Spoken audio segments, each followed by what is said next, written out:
नमस्कार, 5 का prime time में आप सभी का बहुत स्वागत है और मैं हूं आपके साथ अमनदीप।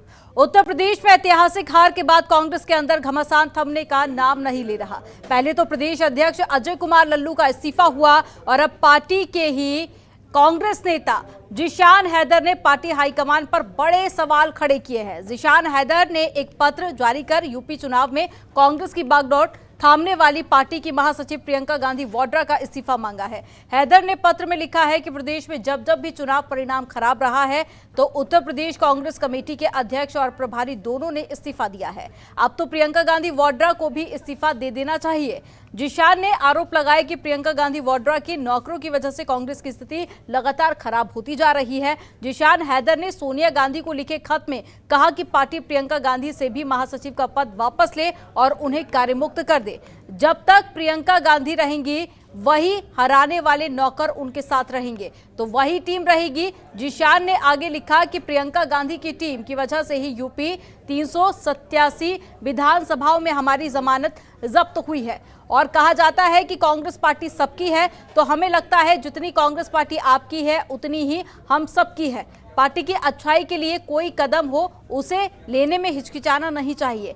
यानी साफ है कि जिशान हैदर ने सीधे सीधे प्रियंका गांधी का कार्यशैली पर भी सवाल खड़े किए हैं। हैदर ने सवाल किया और साथ ही कई सारे उन्होंने आरोप लगाए, उसके बाद में इस्तीफे की मांग की। लेकिन उसके बाद हुआ क्या? कांग्रेस ने उन्हीं पर कार्रवाई कर दी। जिशान हैदर को पार्टी ने 6 साल के लिए बाहर का रास्ता दिखा दिया, लेकिन जिशान प्रियंका गांधी वाड्रा के इस्तीफे की मांग पर अभी भी अड़े हुए हैं। वैसे ये जगजाहिर है कि 2022 विधानसभा चुनाव जितना निराशाजनक प्रदर्शन उत्तर प्रदेश में कांग्रेस पार्टी का रहा है, उतना खराब प्रदर्शन पहले कभी नहीं रहा। इससे पहले कांग्रेस के पास में 7 सीटें थी 2017 की बात करें, लेकिन अब सिर्फ कांग्रेस के पास में 2 सीटें हैं। आज इसी पर चर्चा करेंगे।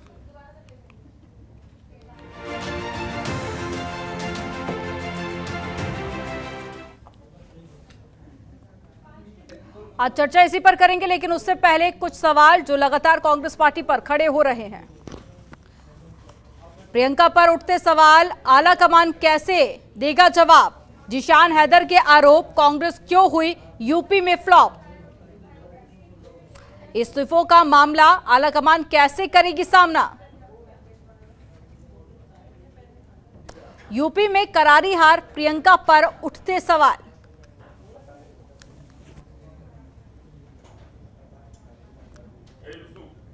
तो कांग्रेस ने 403 में से 399 सीटों पर उम्मीदवार उतारे थे। कांग्रेस ने 40% सीटों पर महिला उम्मीदवारों को टिकट दिया था। कांग्रेस के 399 में से 387 उम्मीदवारों की जमानत जब्त हुई है और कांग्रेस को सिर्फ 2 सीटों पर ही जीत मिली है। रामपुर खास से आराधना मिश्रा ने जीत हासिल की है और महाराजगंज के फरेंदा से वीरेंद्र चौधरी को जीत मिली है। और आज इसी मुद्दे पर चर्चा करने के लिए कुछ खास मेहमान हमारे साथ में जुड़े हुए हैं। गौरव माहेश्वरी जी जुड़े हुए हैं, प्रवक्ता है बीजेपी से, बहुत स्वागत गौरव जी आपका। प्रदीप सिंह जी जुड़े हैं, प्रवक्ता है कांग्रेस से, प्रदीप जी आपका भी बहुत स्वागत है। राहुल लाल जी जुड़े हुए हैं, राजनीतिक विश्लेषक हैं, आपका भी बहुत स्वागत है। और साथ ही सुनील कौशिक जी हमारे साथ में जुड़े हुए हैं जो कि वरिष्ठ पत्रकार है। सर आपका भी बहुत स्वागत है। शुरुआत में कांग्रेस प्रवक्ता प्रदीप जी आप ही के साथ में करूंगी कि पहले अन्य दल सवाल उठाते थे कांग्रेस पर, इस्तीफे की मांग किया करते थे, लेकिन अब तो पार्टी के नेता, पार्टी के कार्यकर्ता ही पार्टी के वरिष्ठ नेताओं से इस्तीफे की मांग कर रहे हैं।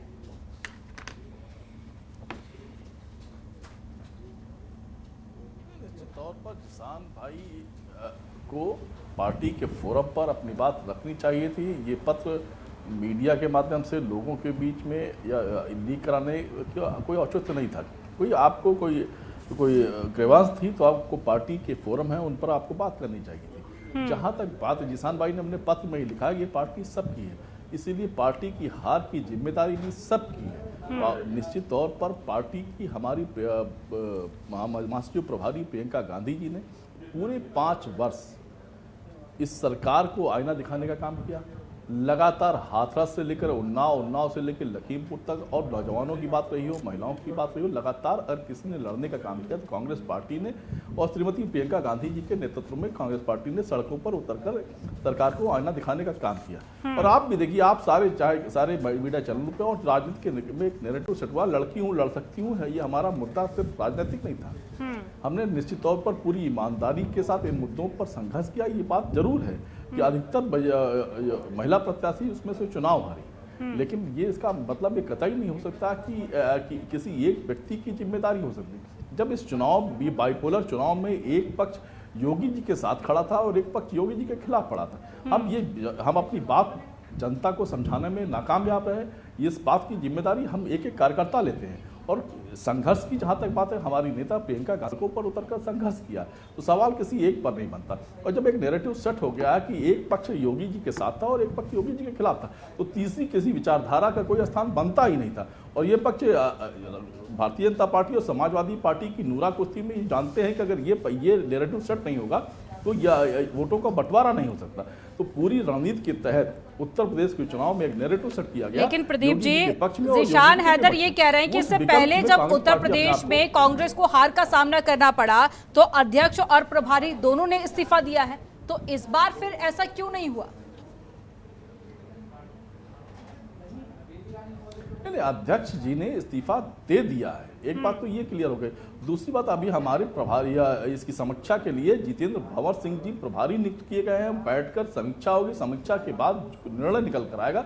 हम सबसे पहले आपका चैनल होगा जिसे हम आपको उस निर्णय से अवगत कराएंगे। ठीक है, लेकिन प्रदीप जी, अभी तक जब भी कांग्रेस के नेता सवाल खड़े करते हैं अपनी पार्टी पर तो उसे फ्रीडम ऑफ स्पीच कहा जाता है, तो इस बार फिर कार्रवाई क्यों की गई? ये तो एक फ्रीडम ऑफ स्पीच थी। नहीं, निश्चित तौर पर जब पार्टी के फोरम पर एक एक कार्यकर्ता, ये भारतीय जनता पार्टी नहीं है कि आप आवाज निकालेंगे तो आपकी आवाज बंद कर दी जाए, क्यों? पार्टी के अंदर नहीं, भारतीय जनता पार्टी के स्थिति तो ये है इस सरकार की, जनता से एक भी आवाज उठ, चाहे बेरोजगारों की आवाज रही हो, चाहे महिलाओं की आवाज रही हो, चाहे किसानों की आवाज रही हो, आवाज उठाते आप पर लाठियां चलती हैं, आपको गोली मार दी जाती है, आपके ऊपर गाड़ियां चढ़ा दी जाती हैं। तो प्रदीप जी, आपकी पार्टी ने भी तो वही किया ना, आपकी पार्टी ने भी तो वही किया। फोरम के अंदर, पार्टी फोरम के अंदर एक्शन लेकर आवाज दबाने की ही तो कोशिश की गई है, आवाज दबाने की ही कोशिश की गई है एक्शन लेकर। अमनदीप जी जवाब आ जाने दीजिए। पार्टी फोरम में एक व्यवस्था है, उस व्यवस्था में जिसान भाई को अपनी बात पुरजोर तरीके से रखनी चाहिए और सभी रख रहे हैं। लेकिन अगर ये पत्र कहीं लीक हो जा रहा है तो ये लगता है कहीं ना कहीं आपने अनुशासनहीनता की। बाकी जिसान भाई एक अच्छे कांग्रेस के सिपाही थे, लगातार पीढ़ियों से सिपाही रहे हैं और संघर्ष किया इन्होंने, तो इनके संघर्ष को नकारा नहीं जा सकता। फोरम में वो जाकर शिकायत करते हैं तो क्या इस पर एक्शन लिया जाएगा? फोरम में आपकी बात का सम्मान है। प्रदीप जी, पार्टी फोरम में जाकर अगर शिकायत करते हैं, कंप्लेन करते हैं, जैसे कि आप कह रहे हैं तमाम कार्यकर्ता कर रहे हैं, तो फिर क्या इस पर विचार विमर्श किया जाएगा कि प्रियंका गांधी वाड्रा इस्तीफा दें? बिल्कुल हो रहा। ये देखिए, हम लोकतांत्रिक व्यवस्था में चलने वाले राजनीतिक दल हैं। हम बात करते हैं, यहाँ नेतृत्व में सवाल खड़ा करके भी आप कांग्रेस में राजनीति कर सकते हैं, लेकिन भारतीय जनता पार्टी का क्या कार्यकर्ता, क्या बड़े से बड़ा नेता, क्या मोदी जी पे सवाल खड़ा कर सकता है? अमित शाह जी पे सवाल खड़ा कर सकता है? माननीय योगी जी पर सवाल खड़ा कर सकता है? बोलते ही आवाज बंद कर दी जाएगी। वो चलिए पार्टी फोरम छोड़ दीजिए, आप सड़क पे चलता नौजवान, जो बेरोजगार नौजवान इनसे रोजगार मांगने जाता है, उन पर लाठियां चलाने लगते हैं। प्रदीप जी, आपकी पार्टी पर सवाल किसान जब अपनी बात करने लगता है तो इनके गुंडे आके इनके सीने पे गाड़ियां चढ़ा देते हैं। ढूंढ ही लिया कि कैसे करके बीजेपी पर भी इसको लेकर सवाल खड़े कर दिए जाएं। गौरव जी हमारे साथ में जुड़े हुए हैं, जल्दी से उनसे जवाब ले लेते हैं।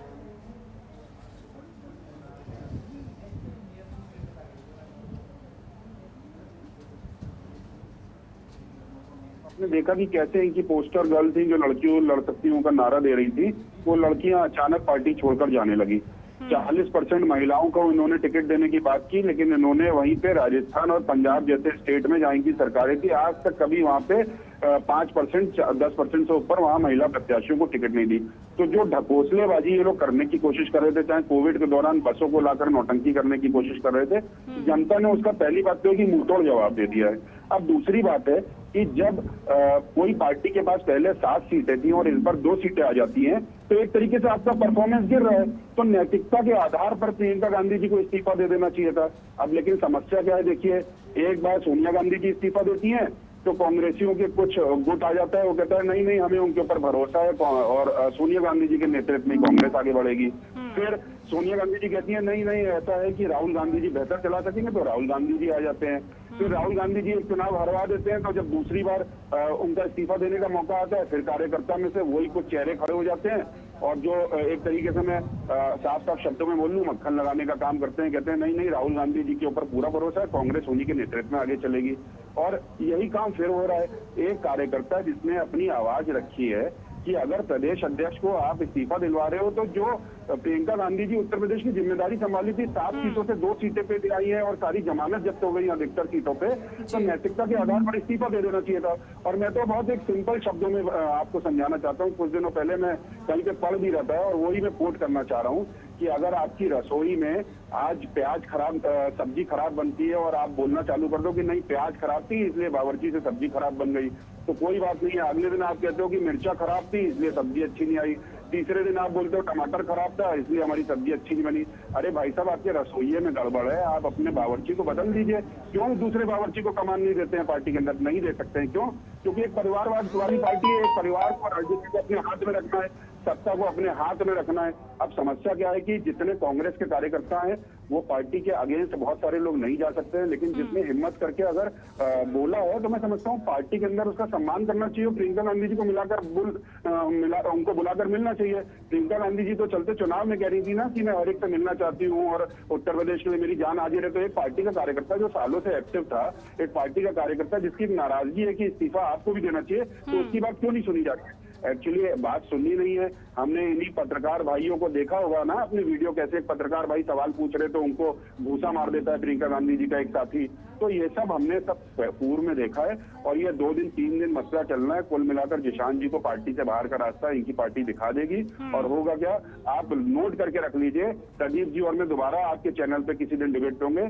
यही सोनिया गांधी जी, राहुल गांधी जी और प्रियंका गांधी जी, तीनों में कोई ना कोई एक आदमी उत्तर प्रदेश में फिर पार्टी की कमान संभालता हुआ दिखाई देगा और अगली बार फिर चुनाव हरवाएगा।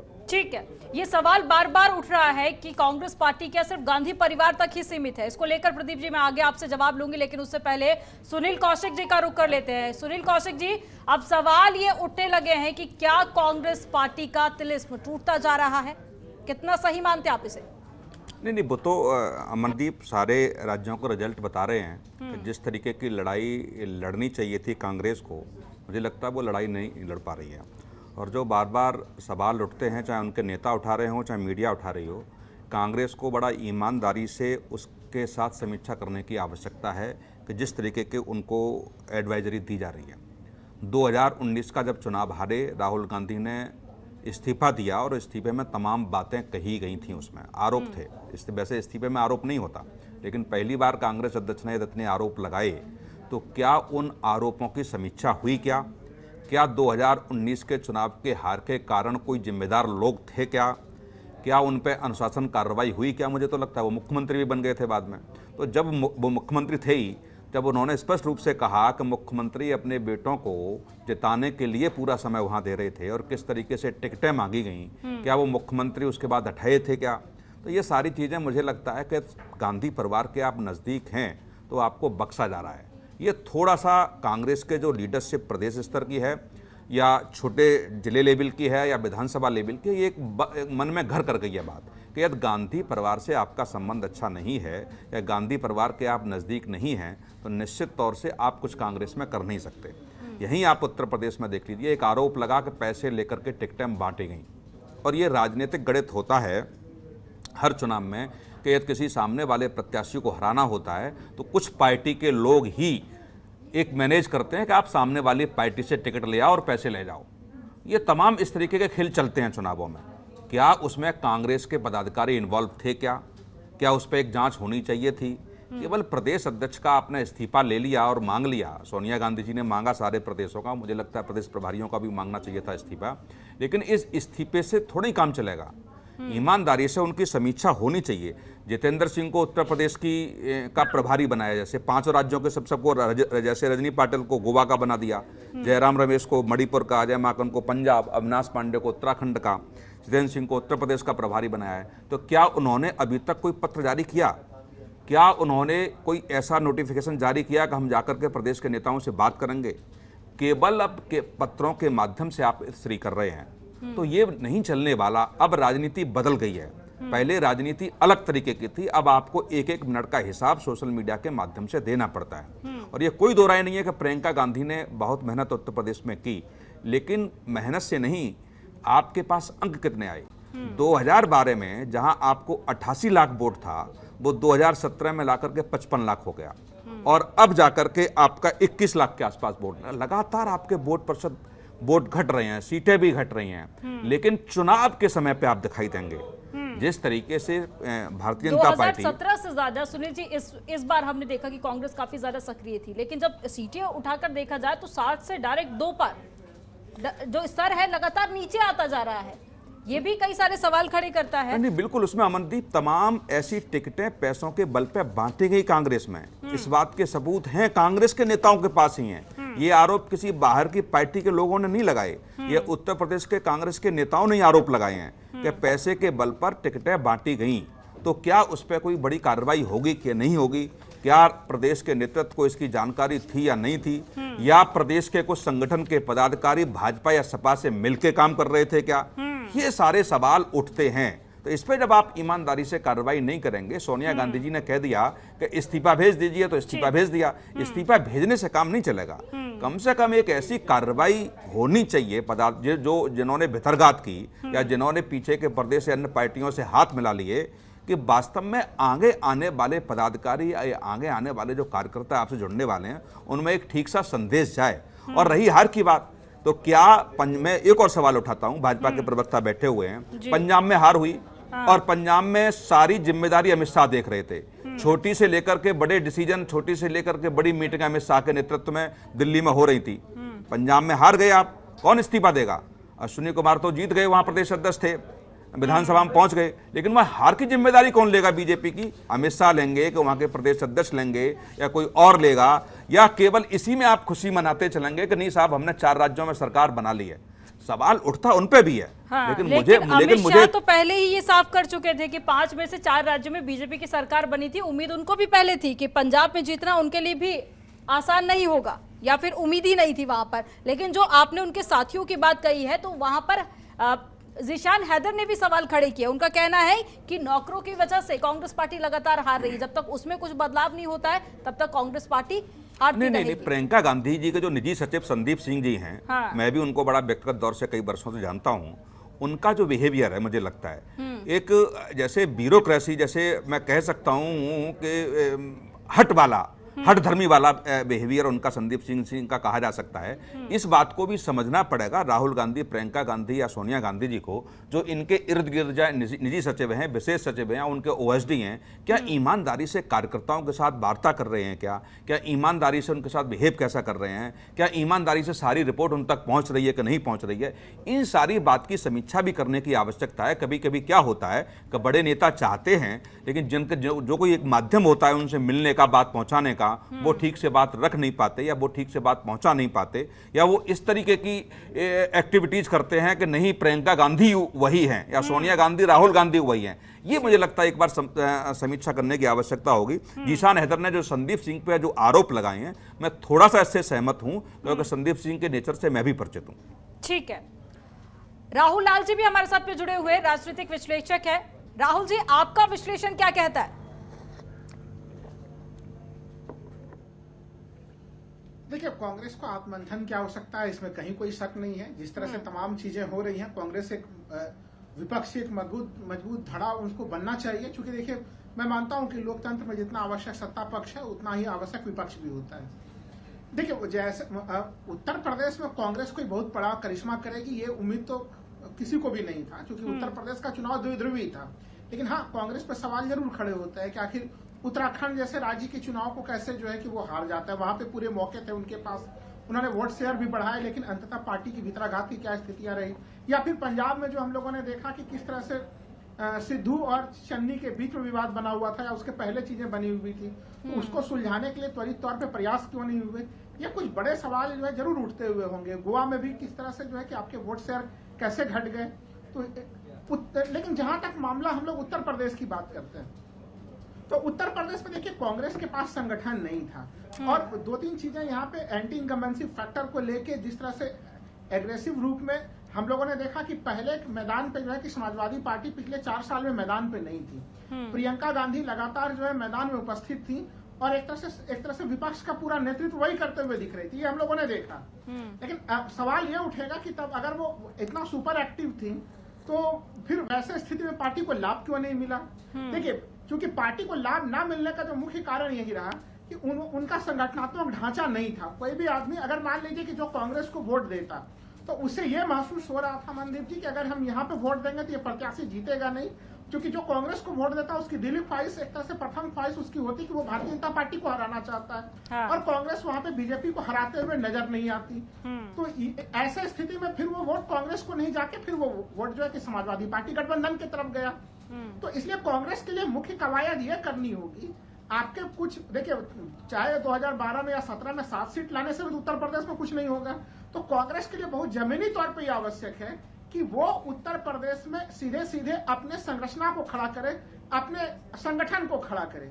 और संगठन को खड़ा करने के लिए मेरा मानना यह है कि अभी भी देखिए गांधी परिवार की हम लोग चाहे कांग्रेस की जितनी भी आलोचना कर लें, लेकिन अभी भी वास्तविकता यही है कि कांग्रेस में अगर कुछ आकर्षण है बचा हुआ तो वो आकर्षण मूलतः गांधी परिवार का ही बचा हुआ है। किसान भले एक तरह से उनके इस्तीफे की मांग कर रहे हैं, लेकिन हमें अभी भी याद है कि 13 मार्च को जब कांग्रेस वर्किंग कमेटी की बैठक हो रही थी तो उस दिन सोनिया गांधी ने खुद ही कहा था कि सोनिया गांधी और राहुल गांधी, प्रियंका गांधी, हम लोग तीनों इस्तीफा दे रहे हैं। अगर लग रहा है कांग्रेस को कि हम लोगों के कारण से कांग्रेस संकट में, तो हम लोग सभी लोग इस्तीफा दे रहे हैं, आप लोग पार्टी आराम से चलाइए। लेकिन स्पष्ट है कि फिर देखिए तमाम लोगों ने इसको एक तरह से इससे वो लोग मुकर गए और उन लोगों ने ही कहा जो G23 है वो मीडिया में देखिए अलग बातचीत करते हैं, मीडिया में उनके बयान अलग आते हैं, उनके आर्टिकल अलग किस्म के आते हैं, लेकिन जब कांग्रेस वर्किंग कमेटी की बैठक में शामिल होते हैं तो फिर वहां पे उनकी स्वर कुछ और अलग से हो जाते हैं। लेकिन राहुल जी G23 की जब मीटिंग होती है तो वहां पर तो तमाम बड़े बड़े दिग्गज नेता मौजूद होते हैं। अब तो देखिए कार्यकर्ता से लेकर जो नेता है स्तर देखिए वो भी अब सवाल खड़े करने लगे हैं, वो भी इस्तीफे की मांग कर रहे हैं। ये पार्टी के लिए आत्ममंथन का विषय है। और साथ ही परिवारवाद को लेकर अगर हम बात करें तो कोई भी राजनीतिक पार्टी ऐसी नहीं है जो परिवारवाद से मुक्त हो, लेकिन उसके बावजूद भी गांधी परिवार पर बार बार ये आरोप लगाया जा रहा है। तो क्या इसे भी आप एक बड़ा फैक्टर मानते हैं? नहीं, देखिए आप एक चीज जान लीजिए कि जब आप कमजोर होते हैं आपकी प्रभावशीलता में घटती, चूंकि इस समय कांग्रेस उस तरह से परिणाम नहीं दे पाती है। एक समय में ऐसा होता था कि जब इंदिरा गांधी या राजीव गांधी या फिर सोनिया गांधी ने जब ये फील्ड में चली जाती थी तो ये वोट इनको प्राप्त हो जाता था। अभी वो स्थितियां उस रूप में अनुकूलित नहीं है। आप सोच के देखिए कि अगर वही चीज देखिए भारतीय जनता पार्टी में देखिए, भारतीय जनता पार्टी में अगर हम लोग देखें तो उनके पास चूंकि वो काफी मजबूत है, अभी इस समय तमाम इलेक्शन वो जीते जा रहे हैं, इसलिए देखिए अगर किसी इलेक्शन को वो हारते भी हैं, जैसे मान लीजिए अभी वो पंजाब का चुनाव हारे हैं, इसके पहले वो पश्चिम बंगाल के चुनाव को हारे हैं, उसके पहले वो दिल्ली के चुनाव को हारे हैं, लेकिन कांग्रेस में ना तो भारतीय जनता पार्टी में ना तो कभी कोई इस्तीफे को लेकर कोई मांग हुई, ना तो उसमें तो इस्तीफा देने का कोई प्रचलन ही नहीं है। और 2014 के बाद एक तरह से कांग्रेस के ऊपर जब अभी भारी दबाव पड़ा है तो कांग्रेस ने 5 प्रदेश अध्यक्ष से इस्तीफे लिए हैं। मूल चीज देखिए इस्तीफा लेना नहीं लेने से अंतर नहीं होना, अंतर यह है कि देखिए भारतीय जनता पार्टी ने इलेक्शन के मैनेजमेंट को बदल दिया है। एक तरह से सीधे वो 24/7 एक तरह से चुनावी रणनीति में वो लगातार लगे हुए होते हैं। जब एक तरह से 10 मार्च को जब गिनती हो रही थी उत्तर प्रदेश के लिए तो 9 मार्च को गृह मंत्री जो है सीधे त्रिपुरा में नजर आ रहे थे और काउंटिंग के अगले दिन हम लोग देख रहे थे कि प्रधानमंत्री जी जो है कि गुजरात में रोड शो कर रहे थे। तो त्रिपुरा का चुनाव कब है? वो फरवरी-मार्च 2023 में होंगे, गुजरात के चुनाव दिसंबर में है लगभग। तो एक तरह से देखिए आपको उसी रूप में आपको गतिशील रहना होगा 24/7 ये चीजें, और इनको वर्किंग स्टाइल को बदलना पड़ेगा। क्योंकि देखिए कांग्रेस एक बहुत पुरानी पार्टी 1885 की पार्टी, उनके कार्य करने की एक अलग सी शैली है, लेकिन भारतीय जनता पार्टी ने आके पूरे चुनावी वातावरण को जो इलेक्शन का इन्वायरमेंट है उसको बदला है। तो उस इन्वायरमेंट के अनुसार आपको कैसे ढालना पड़ेगा, ये मुख्य रूप से चुनौती अमनदीप जी वो चुनौती है। उस चुनौती का सामना करने में कांग्रेस को कहीं कहीं दिक्कत आ रही है, उनको अपना वर्किंग स्टाइल वो नहीं बदल पा रहे हैं, यहाँ से उन्हें चुनौती आ रही है। ठीक है, इसको लेकर जल्दी से जवाब ले लेते हैं। हमारे साथ पे कांग्रेस के प्रवक्ता जुड़े हुए हैं। सर जल्दी से जवाब दीजिए कि वर्किंग स्टाइल पर ही उन्होंने तो सवाल खड़े कर दिए कि जो आपकी रणनीति रहती है वो अब उस तरह से बदलाव नहीं देखा जा रहा है जितनी ज्यादा बीजेपी एक्टिव नजर आ रही है। प्रदीप जी, विश्लेषक और वरिष्ठ पत्रकार दोनों की बातों से निश्चित तौर पर हम राजनीतिक विश्लेषक और बड़े पत्रकार दोनों की बातों से सहमत हैं। हम समीक्षा कर रहे हैं और आपको जब समीक्षा करने के बाद एक रणनीति तय होगी और बदलाव की तरफ बढ़ेंगे। लेकिन ये बात कह देना कि पूरे 5 वर्ष कांग्रेस पार्टी ने कोई काम नहीं किया, ऐसा नहीं है। श्रीमती प्रियंका गांधी जी के नेतृत्व में 5 वर्ष तक विपक्ष की किसी राजनीतिक दल ने भूमिका निभाई है तो कांग्रेस पार्टी ने निभाई है। और प्रियंका गांधी लगातार सड़कों पर रही हैं, हमारी नेता ने गिरफ्तारियां दी हैं, हमने लाठियां खाई हैं, तो ये सारी बातें हमने की हैं। लेकिन जब ये चुनाव बाइपोलर चुनाव हो गया, जब एक चुनाव योगी जी के पक्ष में और एक पक्ष योगी जी के विपक्ष में हो गया, पंजाब को लेकर क्या मुद्दा नहीं रह गई, कानून पंजाब व्यवस्था को मुद्दा लेकर नहीं क्या रह गई, कहिएगा? बेरोजगारों वो पे तो चलती कांग्रेस लाठियां का मुद्दा गढ़ नहीं रह कहा गई, जाता था। उन्नाव में बलात्कारी विधायक के साथ सरकार संरक्षित करती नजर आ रही है, ये मुद्दा नहीं रह गई। और जब ये सारी चीजें मुद्दा नहीं रह गई तो आप पंजाब को लेकर भी आप अपनी बात रखिए, उसे तो कांग्रेस का गढ़ कहा जाता था। नहीं, निश्चित तौर पर पंजाब के बारे में भी अभी राजनीतिक विश्लेषक ने और वरिष्ठ पत्रकार ने बताया कि ये हम लोकतांत्रिक राजनीतिक दल हैं, लोकतांत्रिक व्यवस्था हमारे यहाँ है, हम अपने नेतृत्व से सवाल कर सकते हैं। लेकिन भारतीय जनता पार्टी के कार्यकर्ता नेता किसी में हैसियत है कि श्री अमित शाह जी पे सवाल खड़ा करते हैं?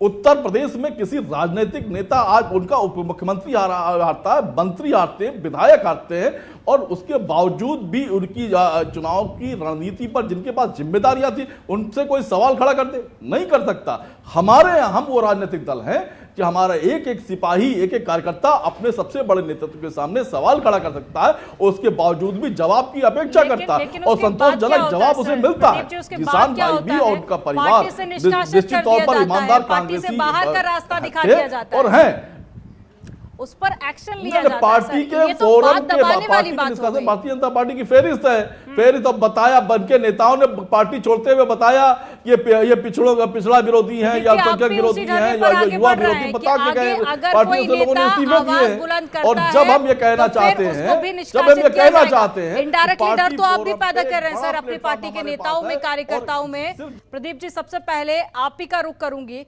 जो एक सवाल उठाया था गौरव जी ने, क्या कांग्रेस पार्टी सिर्फ गांधी परिवार तक ही सीमित है?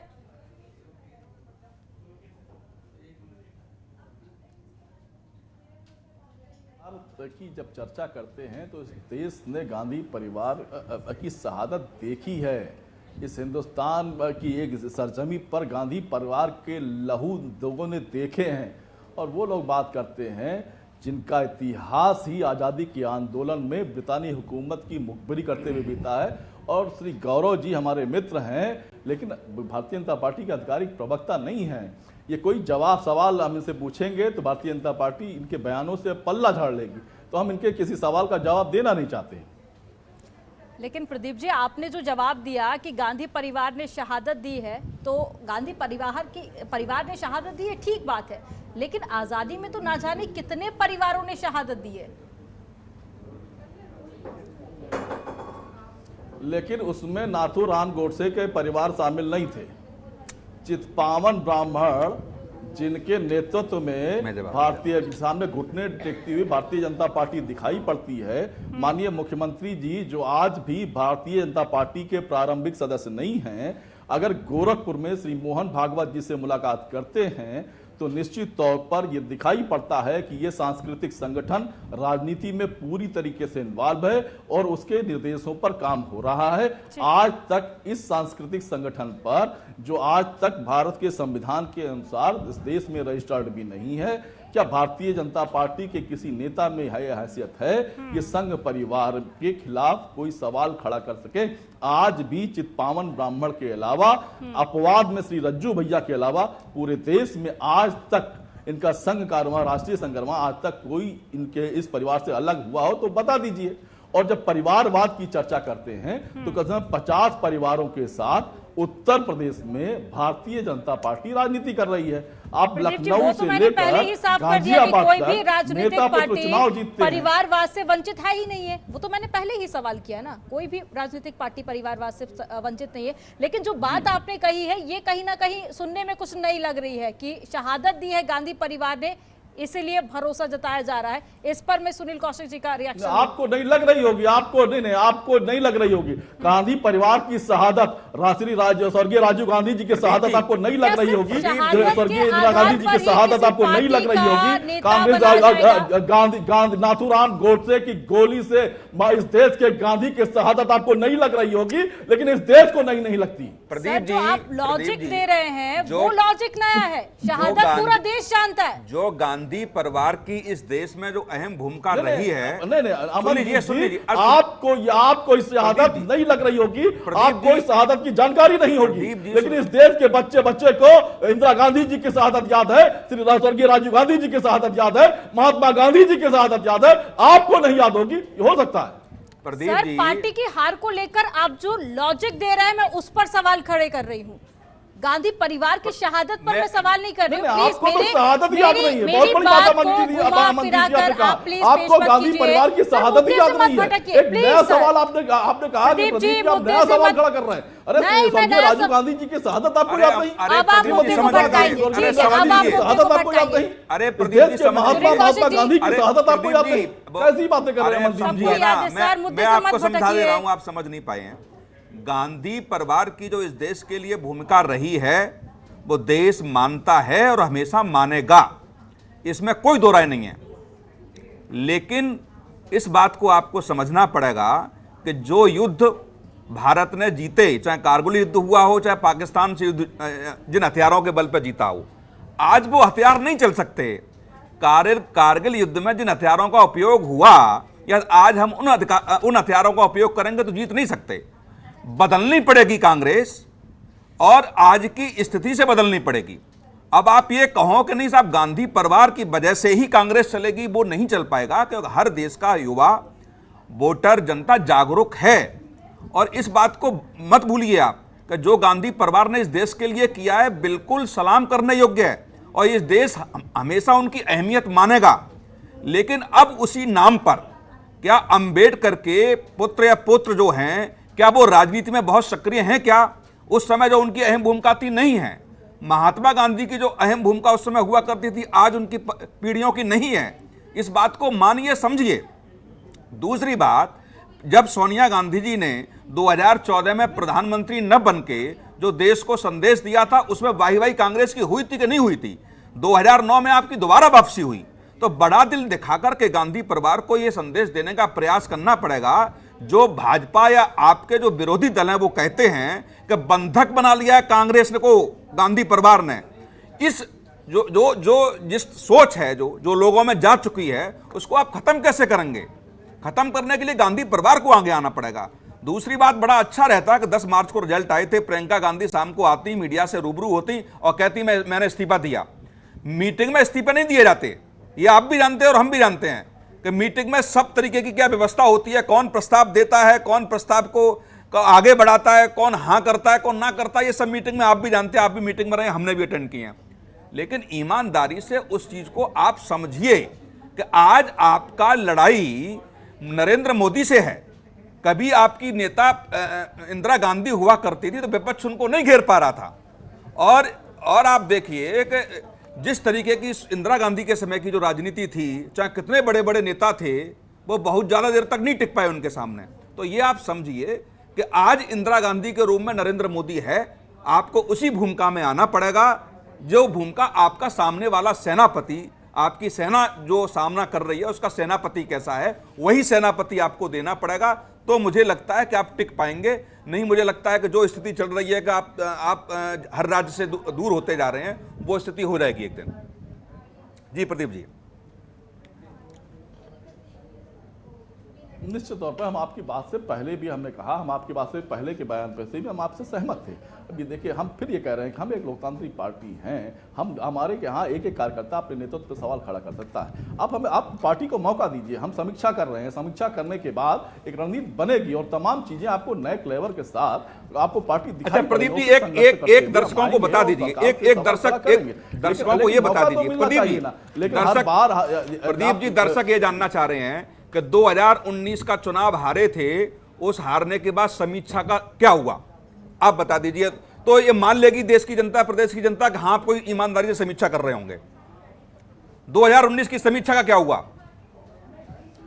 आप निश्चित 2019 की समीक्षा के परिणाम भी आपको पता है। हम ये फिर कहना चाह रहे हैं कि आप समीक्षा होने दीजिए। और आज देखिए, अगर हम अच्छे नए क्लेवर के साथ नहीं आएंगे तो जिस तरह जनता का विश्वास हमने खोया है, हम लगातार खोते चले जाएंगे। ये हमारी भी नैतिक जिम्मेदारी है। हम कोशिश करेंगे एक नए क्लेवर के साथ, जन विश्वास हमारे साथ होना चाहिए। हम जो बातें नहीं समझा पाए उसे हम समझाने की कोशिश करेंगे और आपको पार्टी नए क्लेवर के साथ मिलेगी, हम आपको विश्वास दिलाते हैं। ठीक है, आगे मैं आपसे जवाब लूंगी, लेकिन उससे पहले राजनीतिक विश्लेषक राहुल लाल जी कुछ कहना चाह रहे हैं, उनकी बात सुन लेते हैं। देखिए अमनदीप जी, सबसे महत्वपूर्ण चीज की देखिए, कांग्रेस में बदलाव किस रूप में होना चाहिए, क्या मंथन होना चाहिए, वो तो कांग्रेस करेगी। लेकिन क्या वो बदलाव केवल गांधी परिवार को हटा देने भर से कांग्रेस जो है कि वो क्रांतिकारी हो जाएगी? तो मुझे ये नहीं लगता कि देखिए, अभी भी मैंने पहले भी कहा कि कांग्रेस के भीतर एक तरह से जो एक मुख्य केंद्र है, कहीं न कहीं उसको हम लोग किसी भी नाम की कोई भी संज्ञा दें। देखिए, अगर हम लोग देख रहे हैं कि अमित शाह और योगी जी की अगर जोड़ी है जो कि भारतीय जनता पार्टी में काम कर रही है, जेपी नड्डा जी हैं राष्ट्रीय अध्यक्ष, हम लोग मानते हैं, लेकिन क्या वो निर्णय लेते हैं? भारतीय जनता पार्टी के प्रवक्ता इससे सहमत नहीं होंगे। लेकिन प्रैक्टिकली तमाम रणनीति और पार्टी को किस रूप में कैसे क्या करना है, नहीं करना है, वो सारे निर्णय अमित शाह वही ले रहे हैं, मोदी जी ले रहे हैं, उन्हीं के सारे निर्णय हैं। उनको सफलता भी मिल रही है और इसके लिए उनको बधाइयां भी मिल रही हैं। लेकिन यहाँ पे जो लगातार एक मांग उठ रहा है कि क्या नहीं, गांधी परिवार को आप हटा दीजिए। आप गांधी परिवार को हटाते ही कांग्रेस की समस्याओं का समाधान होगा। कांग्रेस की समस्याओं का समाधान गांधी परिवार को हटाने से नहीं है, बल्कि उसके वर्किंग, जो मैंने पहले भी कहा, आपको उसके वर्किंग स्टाइल को बदलना पड़ेगा। उसमें युवा पीढ़ी और पुरानी पीढ़ी के बीच में कैसे तादात्म्य स्थापित करना है, वो आपको स्थापित करना पड़ेगा। और कुछ कड़े फैसले जिसको कहते हैं, उस प्रकार के कुछ कड़े और बड़े फैसले लेने पड़ेंगे। तो कुछ देखिए, 2014 के बाद से कांग्रेस कई चुनाव हारी है। उन चुनाव हारने के बाद कांग्रेस ने पहली बार जो है एक तरह से इस्तीफा लिया है। तो क्या आत्ममंथन जो पूरा शिविर चलेगा, जो अप्रैल में चल रहा है, तो उसके बाद हम लोग कुछ नए चीज देखेंगे? क्योंकि देखिए, जो सवाल यहाँ पे कौशिक जी उठा रहे थे वो गंभीर है। 2019 में जब राहुल गांधी ने इस्तीफा दिया था, देखिए 2019 में उन्होंने इस्तीफा दिया था और इस्तीफा देते हुए कई कारणों की व्याख्या की थी। और वही कारण है कि आज तक कांग्रेस को जो है कि अभी पूर्णकालिक अध्यक्ष नहीं मिला है, कार्यवाहक अध्यक्ष से काम चल रहा है। तो हालांकि इस वर्ष कांग्रेस को एक पूर्णकालिक अध्यक्ष भी मिल रहा है। तो क्या अभी से लेके जो अगस्त तक या सितंबर तक का जो पूरा समय होगा, उसमें हम लोग कांग्रेस को काफी कुछ परिवर्तनशील होते हुए देखेंगे? ये कुछ बड़े चीजें उठती हैं। लेकिन ये जो एक आरोप बार बार भारतीय जनता पार्टी या कई तरफ से लगाया जाता है कि नहीं, पूरे के पूरे मामले के लिए गांधी परिवार ही दोषी। देखिए, गांधी परिवार अभी भी मैं कहूंगा कांग्रेस के लिए गोंद का काम करती है, जो कि पूरे कांग्रेस को इस हालत में भी जोड़े हुए होती है। आप यकीन मानिए कि अगर वहां पे अगर वो भी हट जाए तो हमें तो दिखता ही नहीं है जिस तरह से खुल के, एक तरह से देखिए, विपक्ष की भूमिका का निर्वहन राहुल गांधी जिस तरह से खुल के सरकार की तमाम नीतियों की विफलताओं की गिनती कराते हैं। हाँ, वो खुल के बोलते हैं। अलग बात यह है कि वो जनता को उससे कन्विंस नहीं कर पा रहे हैं। और राजनीति में परसेप्शन की बड़ी भूमिका होती है।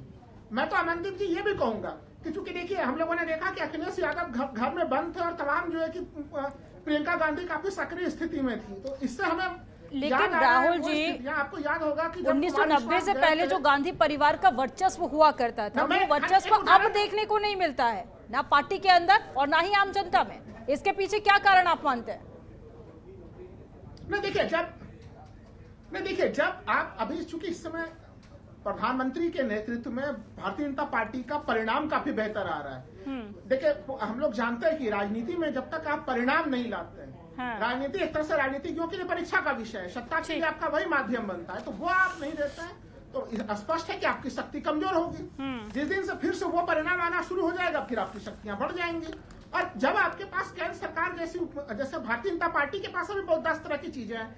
कई सारे नेताओं को अगर मान लीजिए कोई असंतुष्ट भी हो जाए तो वहां पे वो कुछ बोल नहीं सकता। हम लोगों ने देखा कि उत्तराखंड में उन्होंने जो है कि 3 मुख्यमंत्री बदल दिए, लेकिन उसके बावजूद वो लाभ की स्थिति में रहे। क्योंकि पार्टी का संगठनात्मक ढांचा, पार्टी में एक निर्णय जो ले लिया जाता है उसको अंततः क्रियान्वित कर दिया जाता है। ठीक है, तो ये एक बड़ा सवाल है कि जनता भरोसा जता नहीं पा रही है कांग्रेस पार्टी पर। आखिर इसके पीछे का क्या कारण है? प्रदीप जी लगातार कह रहे हैं कि कांग्रेस पार्टी आत्ममंथन कर रही है। 10 तारीख को रिजल्ट घोषित हो चुके थे, जिसके बाद अब आज 22 तारीख है। सर, इतने दिनों से हम देख रहे हैं बैठकें जारी हैं, आत्ममंथन किया जा रहा है, विपक्षी पार्टियों की बात कर ले, एक्सपर्ट्स की बात कर ले, कई सारे बड़े कारण गिना रहे हैं कि क्या कारण है कांग्रेस की हार का। अब पार्टी के प्रवक्ता हैं, आप क्या कारण मानते हैं और आत्ममंथन जारी है वो अब कहां तक पहुंचा है? पहली बात हम ये कहना चाहते हैं, हम पूरे 5 वर्ष भारतीय जनता पार्टी की सरकार को आईना दिखाते हुए नजर आए, लेकिन चुनाव के समय हमने जो मुद्दा दिया देश की आधी आबादी को, जिसको भारतीय जनता पार्टी ने सिरे से खारिज करने का काम हमेशा किया है। लड़कियों लड़ सकती हो, मातृशक्ति को ताकत देने की हमने कोशिश की। ये बात जरूर है कि इस प्रदेश की महान जनता को हम अपनी बात समझा नहीं पाए, लेकिन हमने कोशिश की। ये हमारे लिए राजनीतिक मुद्दा नहीं है, ये हमारे लिए निश्चित तौर पर सामाजिक बदलाव का मुद्दा है। और हम चुनाव के दूसरे दिन हमने महिला दिवस पर एक बड़ा कार्यक्रम किया। इसलिए किया, उस समय कोई कार्यक्रम करने की जरूरत नहीं थी, लेकिन हमारे हृदय में है कि देश की आधी आबादी को सत्ता के मुख्य केंद्र में लाने की आवश्यकता है, और उसकी कोशिश हम कर रहे हैं। और भाई भारतीय जनता पार्टी के साथी ने कहा कि आप केवल उत्तर प्रदेश में किया और बाकी सब में 10% से ज्यादा नहीं किया। हमने इस देश को राष्ट्रीय अध्यक्ष महिला दिया, हमने इस देश को राष्ट्रपति महिला दिया, हमने उत्तर प्रदेश में महिला मुख्यमंत्री दिया। सबसे पहले क्या भारतीय जनता पार्टी ने आज तक अपना राष्ट्रीय अध्यक्ष महिला दिया? क्या उत्तर प्रदेश में ये राजनीति करते हैं? उत्तर प्रदेश में क्या महिला मुख्यमंत्री या अपनी पिछली सरकार में एक कैबिनेट मिनिस्टर इन्होंने महिला बनाया? क्या ये सारी बातें हैं, लेकिन अब ये बात इस समय बेईमानी है, क्योंकि नई सरकार है, उसको हनीमून पीरियड मिलना चाहिए। नई सरकार गठित हो और उसके बाद 90 दिन तक हम उन्हें हनीमून पीरियड देंगे। उसके बाद हम ईमानदार विपक्ष की हैसियत से आपसे सवाल जरूर करेंगे। और जहां तक आत्ममंथन की बात है, हमारा आत्ममंथन चल रहा है, और निश्चित तौर पर आप ये मान के चलिए 13 अप्रैल से पहले आपको एक नई क्लेवर में भारतीय राष्ट्रीय कांग्रेस दिखाई पड़ेगी। आप इस कांग्रेस पार्टी के आधिकारिक प्रवक्ता होने के नाते हम आपको विश्वास दिलाते हैं। प्रदीप जी, क्या पार्टी के अंदरूनी तौर पर भी कुछ बदलाव होगा? जैसे कि आज हमने देखा कि ज़ीशान हैदर ने ये सवाल उठाए हैं कि अंदरूनी लोग हैं कुछ ऐसे, तो क्या उसमें भी बदलाव की संभावना? अमनदीप, जो फैसले पार्टी के अंदर के फैसले मीडिया चैनलों पे बाइट देते हुए या बहस करते हुए नहीं होते। आप विश्वास करिए, जैसे ही फैसले होंगे हम आप पहला चैनल होंगे जिसे हम अवगत कराएंगे। और आप ये विश्वास के साथ कि हम एक ईमानदार पहल कर रहे हैं, और हमारी कोशिश होगी कि जब हम नए क्लेवर के साथ आए तो इस प्रदेश के अंतिम नागरिक तक, अंतिम साथी तक हम अपनी बात पहुंचा पाए और उसे विश्वास मिले पाए। उत्तर प्रदेश का तो देखिए राजनीतिक समीकरण अलग है, वो जातीय समीकरण के आधार पर ही हमेशा वहां पर वोटिंग होती रही है। 32 साल हो चुके हैं, कांग्रेस पार्टी दूर है। लेकिन अगर हम पूरे भारत की बात कर ले तो सिर्फ 2 राज्य ऐसे हैं जहां पर कांग्रेस पार्टी पूर्ण बहुमत के साथ में है। एक है छत्तीसगढ़, दूसरी है राजस्थान। तो आपको नहीं लगता कि धीरे धीरे पार्टी अब सिकुड़ती जा रही है? पंजाब को लेकर तो बहुत ज्यादा भरोसा था पार्टी के अंदर भी, जनता में भी, लेकिन उसके बावजूद भी वहां पर भी मौका नहीं मिला। आपके पास लौटूंगी, लेकिन उससे पहले गौरव जी का रुख कर लेते हैं। गौरव जी कुछ बोलना चाह रहे हैं? अगर आपने डिबेट पे बुलाया चैनल पे, निवेदन है कि सारे पैनलिस्ट को बराबर मौका देने की कृपा करें, क्योंकि अगर आपके चैनल पे आ रहे हैं और मौका नहीं मिलेगा और मेरे बिल्कुल गौरव जी, मैं आप ही को मौका देने वाली मेरी पार्टी को रह जाएगा। अब प्रदीप भाई एक तरफ कह रहे हैं कि गौरव जी हमारे मित्र हैं, और दूसरी तरफ अभी मैं इनके स्टेटमेंट सुन रहा था कि महाराज जी, माननीय योगी जी पार्टी के प्रारंभिक सदस्य नहीं है, तो इनको बताना चाहता हूँ इसी भारतीय जनता पार्टी ने उनको मुख्यमंत्री बनाया, और दोबारा वो यही भारतीय जनता पार्टी उनको मुख्यमंत्री बनाना चाह रही है और बना के दिखाएगी। दूसरी बात, जो अभी बोल रहे थे चैनल पे कि मैं भारतीय जनता पार्टी का आधिकारिक प्रवक्ता नहीं हूँ, पिछली बार भी बैठ के मेरे साथ डिबेट कर चुके हैं। हाँ, ये अलग बात है कि हार के बाद मानसिक संतुलन बिगड़ जाता है, तो ऐसे स्टेटमेंट अक्सर सुनने को मिल जाते हैं, इसलिए इनकी बात का बुरा नहीं मानते। 2 बातें इंपॉर्टेंट होती हैं यहाँ पर जो मैं आपको बताना चाहता हूँ कि आप साल भर आप जितने भी पैनलिस्ट बैठे हैं, अभी सबने एक बात रखी कि प्रियंका गांधी जी जब समाजवादी पार्टी सो रही थी, वो मेहनत कर रही थी, सड़क पर देख रही थी। देखिए, आप साल भर मेहनत करते रहिए, और मेहनत करने के बाद जब रिजल्ट आपका 0 में आ जाए ना, तो आपको नैतिकता के आधार पर इस्तीफा दे देना चाहिए। और दूसरी बात है कि आप जब दिल्ली में बैठकर मीटिंग करते हो पार्टी की, और वहां पे कहते हो कि अगर कांग्रेस के कार्यकर्ताओं को, कांग्रेस के वरिष्ठ नेताओं को लगता है कि हम प्रियंका गांधी, राहुल गांधी और सोनिया गांधी मिलकर नहीं चला पा रही है, तो आप लोग कोई आदमी आगे आकर चूज कर लीजिए। ये भी सब बनावटी होता है। बैठक में अभी बताया हमारे वरिष्ठ साथी ने, बैठक में किस तरीके से पहले एक गुट तैयार किया जाता है, जो कि कांग्रेस में अक्सर हमने देखा है कि यही होता है।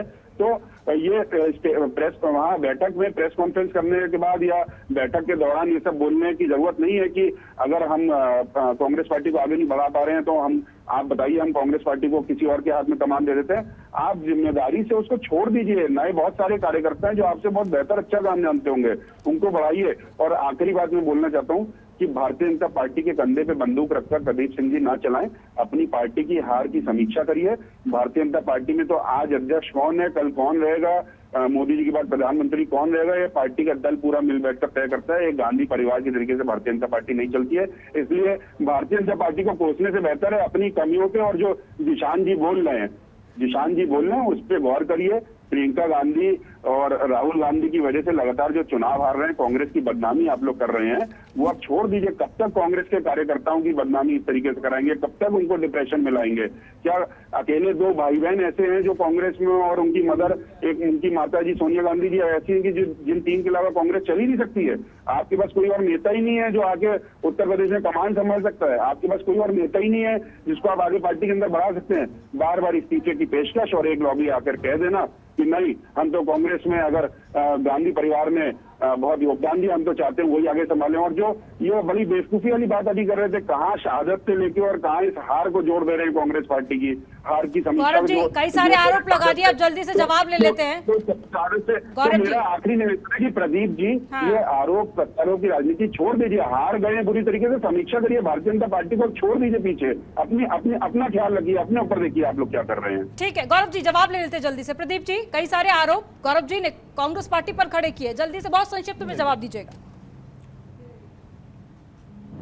गौरव जी की ज्ञान को हम बात करते हैं और हम लोग समीक्षा कर रहे हैं। पहली बात, इस समय गौरव जी तरीके तमाम लोग ज्ञान देंगे, क्योंकि हम अब लोगों तक अपनी बात नहीं पहुंचा पा रहे और हम चुनाव आ रहे हैं। हम आत्मसात कर रहे हैं, हम आत्ममंथन कर रहे हैं और जल्दी ब्रेक लेवल के साथ आएंगे। और जब ये बताते हैं उत्तर प्रदेश में प्रियंका गांधी के अलावा कोई नेतृत्व तो नहीं कर रहा था, तो इनको जानकारी, इनको पढ़े लिखे व्यक्ति हैं जो दो वरिष्ठ पहले से और बैठे हुए हैं, उन्होंने कई बार इन्होंने बताया कि इससे पहले उत्तर प्रदेश में प्रभारी कौन था, उससे पहले कौन था, उससे पहले कौन था।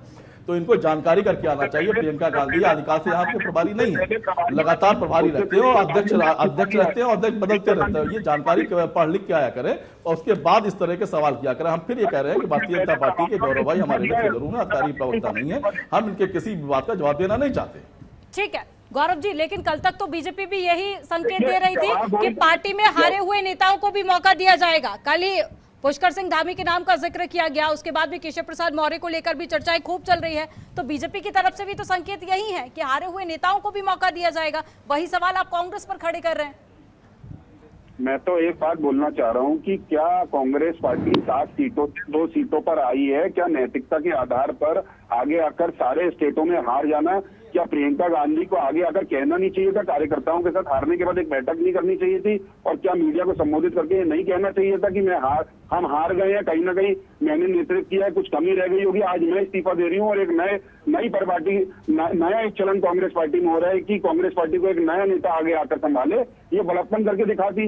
एक्चुअली बड़प्पन नहीं दिखाना है, मैं आपको बता रहा हूँ। ये माँ बेटे और उनकी बेटी की तीनों की एक ये भूमिका है। ये 4-5 दिन चर्चा में रहेंगे, कांग्रेस के पार्टी के वरिष्ठ नेतागण उनको मनाएंगे, कोई नाराज होगा, कोई चिट्ठी लिख देगा।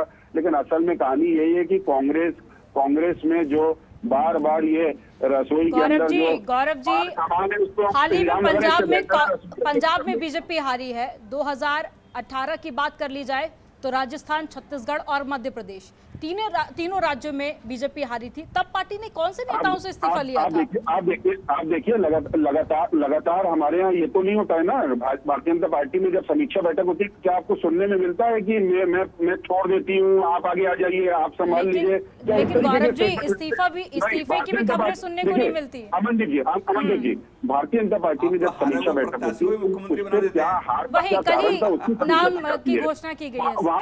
वहाँ पर ये नौटंकी नहीं होती कि आज मैं छोड़ दे रही हूँ तो कोई मना रहा है सोनिया गांधी को। वो टाइप का काम नहीं होता है समीक्षा बैठकों में। कांग्रेस में समीक्षा बैठक कहाँ होती है? वो तो नौटंकी वाली बैठक होती है।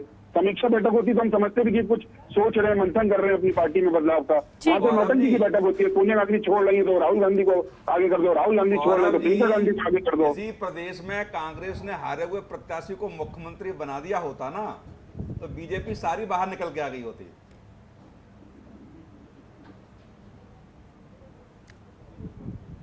ठीक है, मुद्दे पर वापस लौटते हैं, एक एक कर फाइनल कमेंट सभी से लेते हैं। राहुल जी, शुरुआत में आपसे करूंगी, एक एक कर फाइनल कमेंट सभी से लेते हैं पूरी डिबेट को लेकर। सबसे पहले शुरुआत राहुल जी आपके साथ। देखिए, कांग्रेस को कई बड़े परिवर्तन त्वरित तौर पे करना चाहिए, चूंकि काफी तेज गति से अब राजनीति में चलने का समय आ चुका है। हाँ। तो ये तो उन्हें जरूर करना चाहिए, लेकिन भारतीय जनता पार्टी बहुत सारे सवाल वो कांग्रेस पे खड़े कर रहे हैं, उनका पूरा अधिकार भी है। लेकिन कभी भी हम भारतीय जनता पार्टी में हार को लेके इस्तीफे का कभी प्रचलन रहा ही नहीं है, कभी नहीं रहा। ये मैं बार बार कह रहा हूँ। आप देख लीजिए कितनी बड़ी एक तरह से कैसी स्थिति बनी बंगाल में ये हारे भी, फिर बाद में इनके सारे नेता एक एक करके टीएमसी में। लेकिन उस वक्त तो नरोत्तम मिश्रा कह रहे थे कि हमारे पास था क्या गंवाने के लिए, और पहले के मुकाबले तो सीटें काफी ज्यादा बढ़ गई हैं। उसको तो बीजेपी एक उपलब्धि मान रही थी। बंगाल में हम आगे बढ़े, कांग्रेस पीछे हो गई उत्तर प्रदेश में। और खुश होने के लिए तमाम आंकड़े दिए जा सकते हैं, सुन तो लीजिए। देखिए, अगर लोकसभा के चुनाव के हिसाब से देखें तो इन्होंने 19 लोकसभा सीटें जीती थी, और उसके हिसाब से विधानसभा चुनाव को बांटते हैं तो 121 विधानसभा चुनाव पर ये आगे गए हुए थे, तो उस दृष्टि से पीछे भी गए। तो देखिए, ये चीज है कि आप अगर राजनीति में बहुत अच्छा चल रहा है तो फिर आपके ऊपर सवाल नहीं उठते। कांग्रेस में चूंकि अभी वो परिणाम नहीं दे पा रहा, तो ऐसे में कांग्रेस से सवाल पूछे जा रहे हैं, उन्हें इससे पहले की जरूरत थी, तब भी तो तारीफ की थी ना राहुल गांधी की। सनुल जी, फाइनल कमेंट आपका। नहीं, मैं कह रहा हूं बस कि कांग्रेस को एक बार ईमानदारी से समीक्षा करने की आवश्यकता है, और सोनिया गांधी, राहुल गांधी या प्रियंका गांधी को इससे निकलना पड़ेगा कि यदि आप अध्यक्ष नहीं रहेंगे तो आपके परिवार की भूमिका खत्म हो जाएगी। 10 साल आपने इस देश पर शासन किया, 2004 से लेकर के 14 तक कोई गांधी परिवार की भूमिका खत्म नहीं हुई। इस चीज से, इसके डर से आपको निकलना पड़ेगा, और जो वास्तव में जिनमें पोटेंशियल है नेताओं में, उनको आगे लाना पड़ेगा। बहुत बड़े बड़े और अच्छे नेता कांग्रेस में हैं, उनको ईमानदारी से कमान सौंपनी पड़ेगी, और इस भय से निकलना पड़ेगा कि गांधी परिवार की भूमिका खत्म हो जाएगी। कभी गांधी परिवार की भूमिका खत्म नहीं हो सकती। जो चाहत, जो प्यार इस देश की जनता के दिल में है, वो हमेशा रहेगा, लेकिन समय के हिसाब से आपको बदलना पड़ेगा, बदलाव की जरूरत है। गौरव जी, फाइनल कमेंट आपका। देखिए, मेरा यही कहना है कि जो आज टॉपिक था डिबेट का, उसमें प्रदीप जी भारतीय जनता पार्टी के कंधे पे बंदूक रख के चलाएं और इस टॉपिक को उठाकर शहादत से जोड़ दें, ये तो बेवकूफी वाली बात है। कुल मिलाकर अगर हारे हैं और बुरी तरीके से हारे हैं, पहले से ज्यादा कमजोर हो गए, तो आपको अपनी समीक्षा की जरूरत है, ना कि आप एक प्रवक्ता के तौर पे यहाँ के जो आप बार बार भूमिका बना रहे हो कि नई शहादत दी है और हमें विश्वास है, नए क्लेवर में देखेंगे। अगर एक लाइन ये भी कह देते कि हाँ प्रियंका गांधी जी को सोचना चाहिए तो बहुत अच्छी बात होती, लेकिन क्या है ना कि बोल कैसे सकते हैं, बोलेंगे तो जिशान जी जैसा हाल हो जाएगा। तो कुल मिलाकर भारतीय जनता पार्टी के कंधे पे बंदूक रखकर चलाना छोड़ दें, अपनी पार्टी की समीक्षा खुद करें और कांग्रेस पार्टी को बेहतर करें। हम तो चाहते हैं एक अच्छा विपक्ष हो देश में, अपनी आवाज रखे, जिससे हमें मौका मिले कि हम और बेहतर से बेहतर काम कर सके। भारतीय जनता पार्टी की अगर आलोचना वो करें तो उस पर हम कामों पे ध्यान दे पाए और बेहतर तरीके से काम करें। मजबूत विपक्ष का होना बहुत ज्यादा जरूरी हो जाता है। प्रदीप जी, एक फाइनल कमेंट आपका, बहुत संक्षिप्त में जवाब दीजिएगा। निश्चित तौर पर राजनीतिक विश्लेषक और वरिष्ठ पत्रकार दोनों पैनलिस्टों की बात को हम आत्मसात करते हैं, और प्रदेश के अंदर जो जनादेश मिला है उसको भी आत्मसात करते हुए पार्टी आत्ममंथन की तरफ बढ़ रही है और पूरी ईमानदारी से आत्ममंथन कर रही है।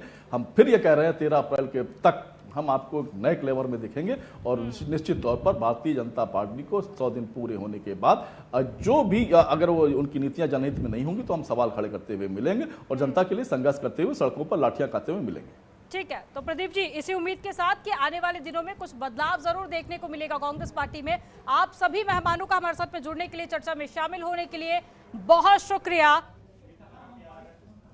तो एक तरफ पार्टी के ही नेता ये मांग कर रहे हैं कि प्रियंका गांधी वाड्रा इस्तीफा दे, तो वहीं दूसरी तरफ पार्टी के प्रवक्ता ये दावा कर रहे हैं कि आने वाले दिनों में पार्टी में कुछ बदलाव जरूर देखने को मिलेगा। आखिर क्या विश्लेषण के बाद में बदलाव होता है, ये देखना काफी ज्यादा अहम होगा। फिलहाल इस डिबेट में इतना ही। आप देखते रहिए जनतंत्र टीवी।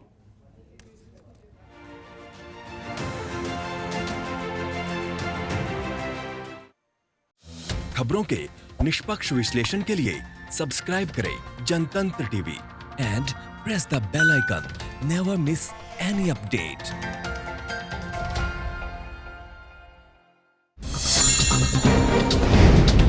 डाउनलोड कीजिए जनतंत्र टीवी ऐप को, जो कि अवेलेबल है गूगल प्ले और ऐप स्टोर पर। अधिक जानकारी के लिए अभी डाउनलोड करें।